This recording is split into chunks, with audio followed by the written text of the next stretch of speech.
My name's Jeff Martin. I'm an artist. I live in Melbourne, Australia. I'm going to visit 12 of the world's best restaurants. So I'm going to go to those restaurants, spend one night there. I'm going to sketch the kitchens during service and try and make a painting based on that experience.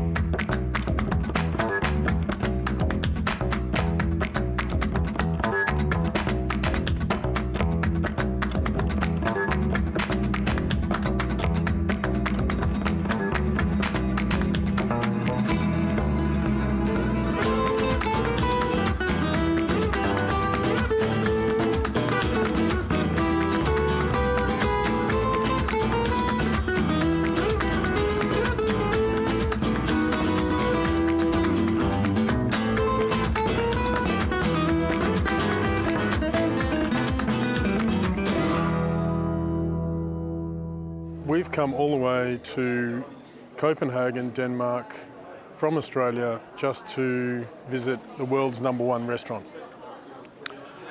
25-hour flight, stopover in Bangkok, and we've come here to sketch a kitchen. Madness.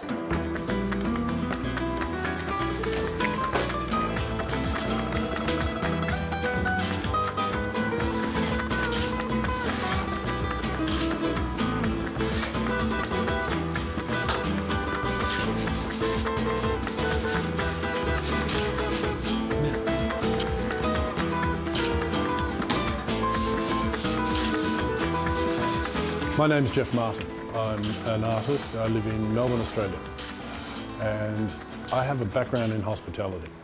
I've worked in hospitality for around 19 years. I've developed a series of paintings based on the experience of being inside a commercial kitchen.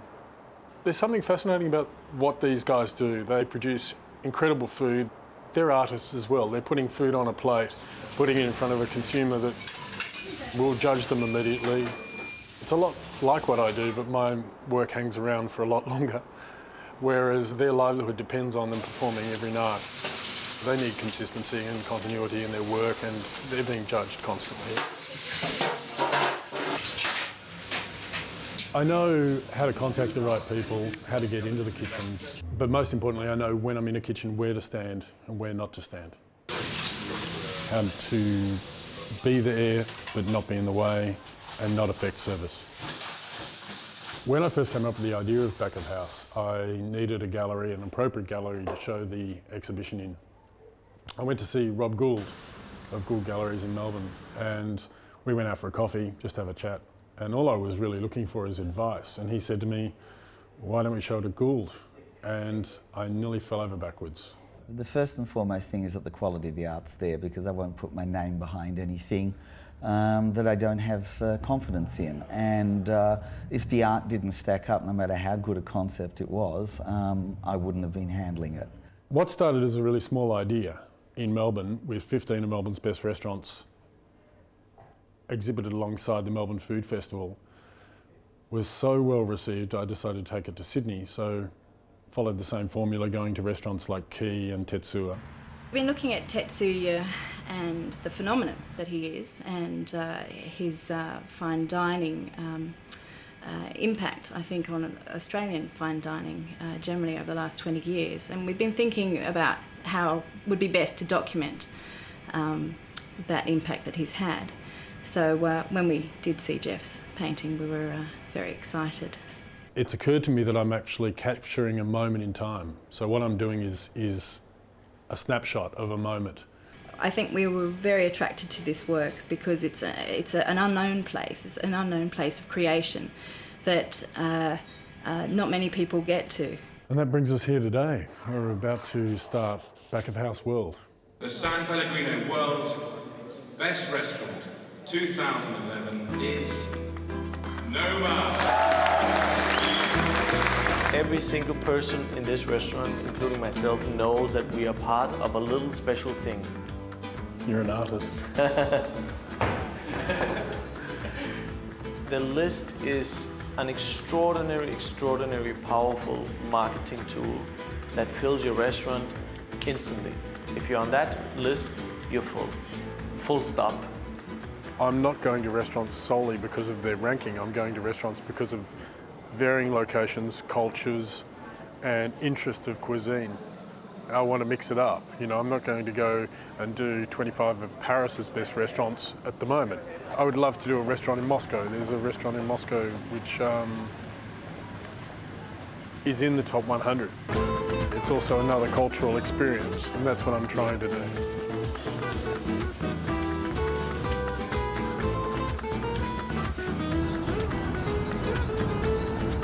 Do you know the restaurant Noma? Noma? Yeah. Where is it? It's out here at the Amager. On the other side of this? Yeah, there's this channel. Yeah. We don't have to be there for a while, so we're going to see some of the local food places, try and find out where the locals eat, try and find out where these people come from, where their food, how come the world's #1 restaurant is here? What do the locals eat? Where is the knowledge base from that ends up on the plate?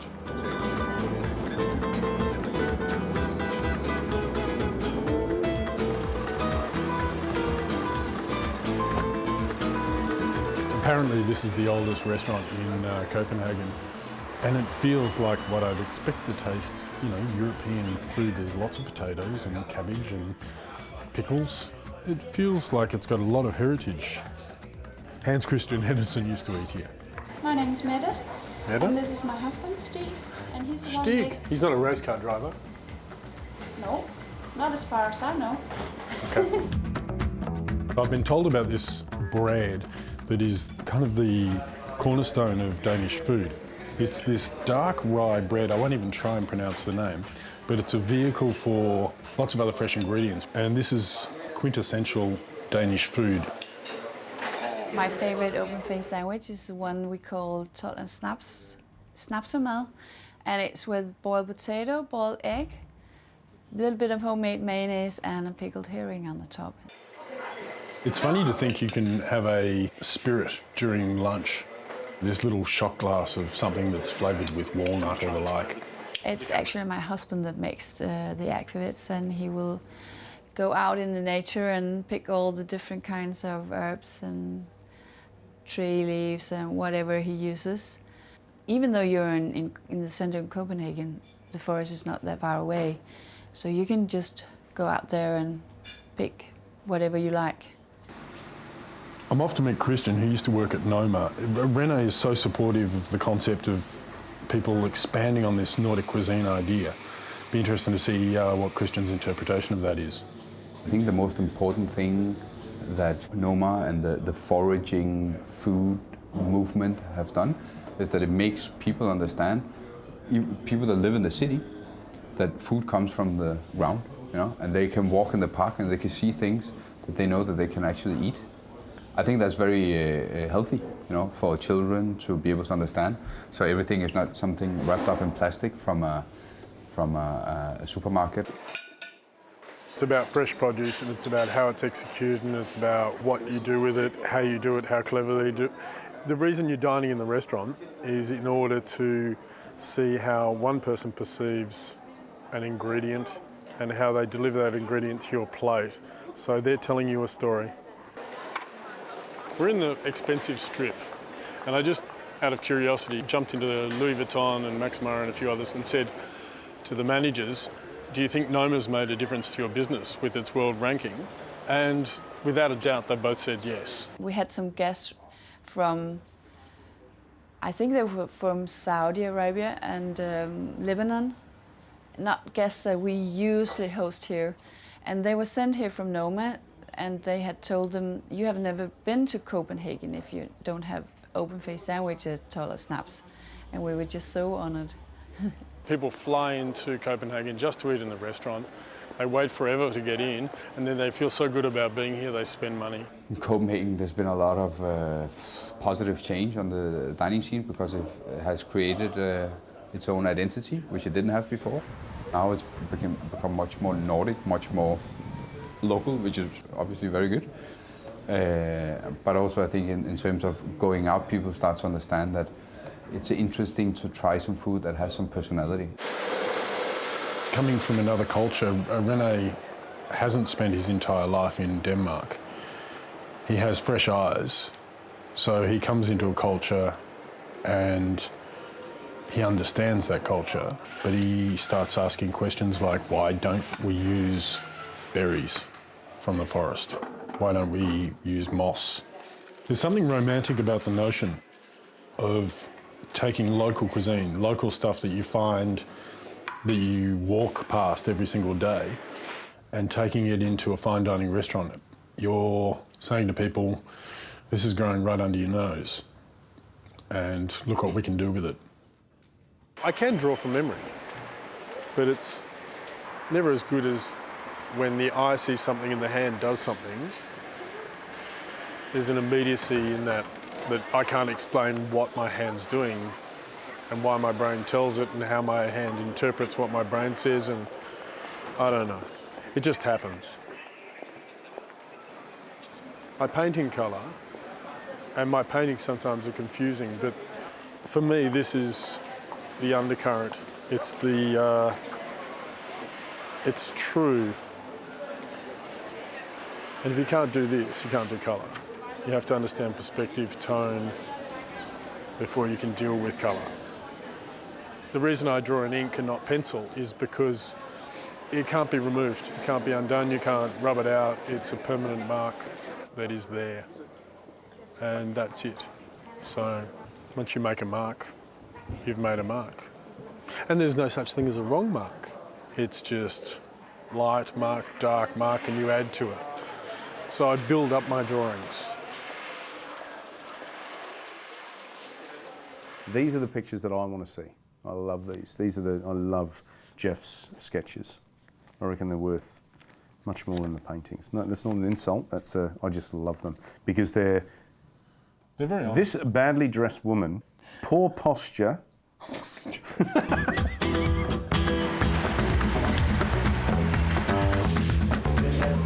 I've never been to the kitchen before. I don't know what the kitchen looks like. I don't know what the restaurant looks like. I don't know what it smells like.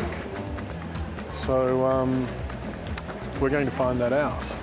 And hopefully I get everything I need. I've only got one shot at this. I've got one moment to kind of capture everything I need in this environment, because it's a long way to come to redraw a pot or a pan.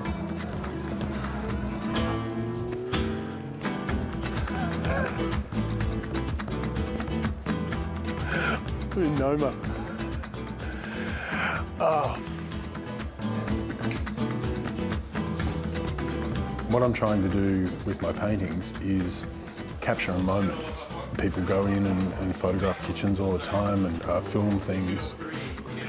So how do you take a snapshot? How do you capture a moment?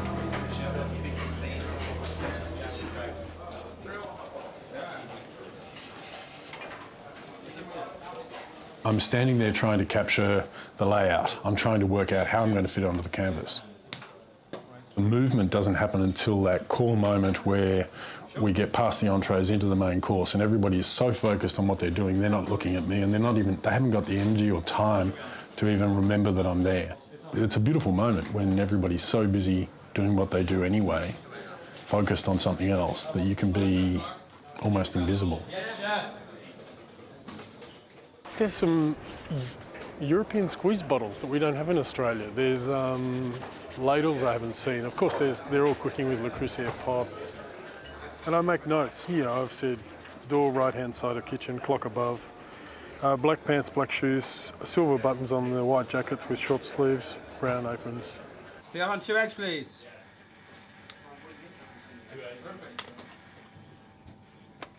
Have 7, please, then. So 2 carrots, 6 carrots, please. I'm not walking in there to be fed. I'm walking there to capture a painting and to watch these guys work. And I was invited to join the staff meal, but I just didn't have time. You know, it was just 8 hours, but it was manic.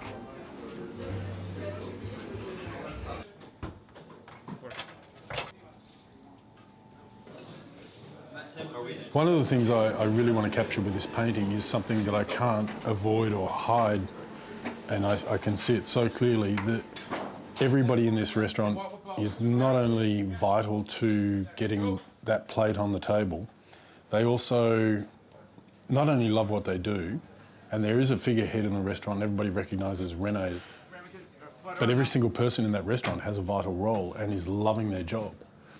And that team approach comes through in every aspect in the restaurant, from taking the food to the table to getting every single dish pulled together at exactly the right time. Not that that doesn't happen in other restaurants, but it just feels different here. People, they like it.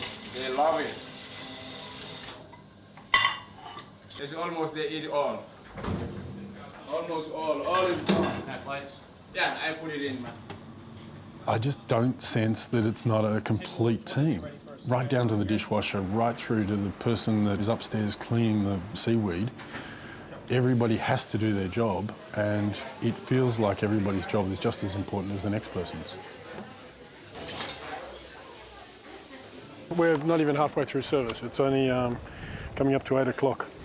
And I've pretty much worked out how the kitchen's going to play in the painting. So we're not talking portrait, we're talking landscape for this particular work.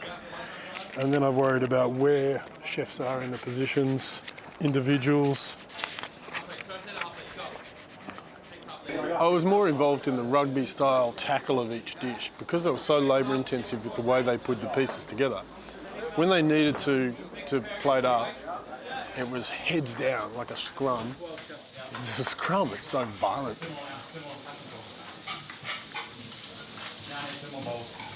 But everything they're doing is so delicate. It's like a dance. We're not even halfway through service. It's only coming up to 8 o'clock. And I've pretty much worked out how the kitchen's going to play in the painting. So we're not talking portrait, we're talking landscape for this particular work. And then I've worried about where chefs are in the positions, individuals. Yeah, I took over 500 photographs, but I just still feel like I wasted my time sometimes. I feel like I've missed things. And sketches, I've got a lot of sketches and I've got enough for a painting, but I just feel like, did I work hard enough while I was there?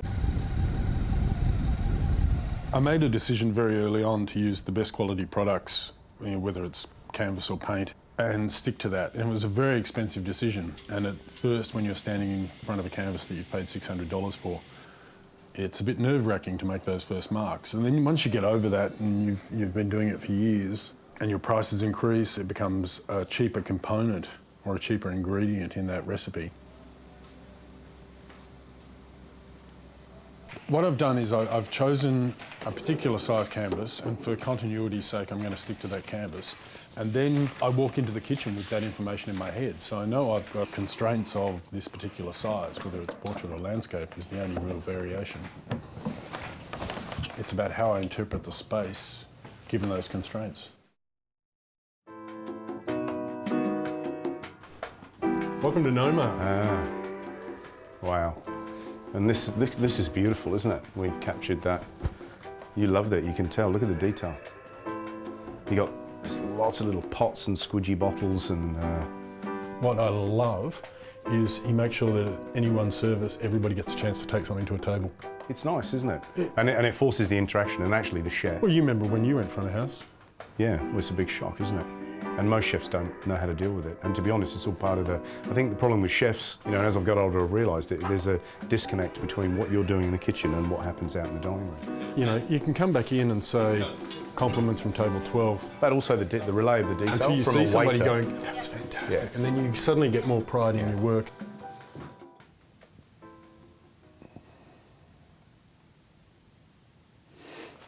If I told you how many layers are in this painting, you wouldn't believe me. And I was just coming back to deal with one issue, and I'm actually realised I now remember why I did it that way, and I don't need to touch it. If I didn't have to have an exhibition, I didn't have a deadline, I'd just be happy sitting in a studio fiddling with this forever. Changing bits, adding bits on, until it's that thick. But it ain't going to happen. René, who is the head chef of Noma, is coming out for the food festival, so he's going to be here during the exhibition. The first time, one of the chefs of the World Series is going to stand right in front of his painting which is already purchased, and be able to see the texture and the real colour of it and the real tone, because you can't portray that in a photograph. Well, if I don't like it, I can always just sell it. Hej, goddag. Hej. Jeg arbejder her på den her Angela. Hello, nice to meet you. Nice to meet you. You don't want a name badge, do you? No. No. I didn't think so. Hej, hvad så? hvordan går det? Har jeg haft travlt dag? Hey Christian! Du skal lige over og se det her billede. Jeg tror, du er med på det her billede her. Derovre. No way. Corey, come and check this out. Jeg tror, Christian han er med på det her billede.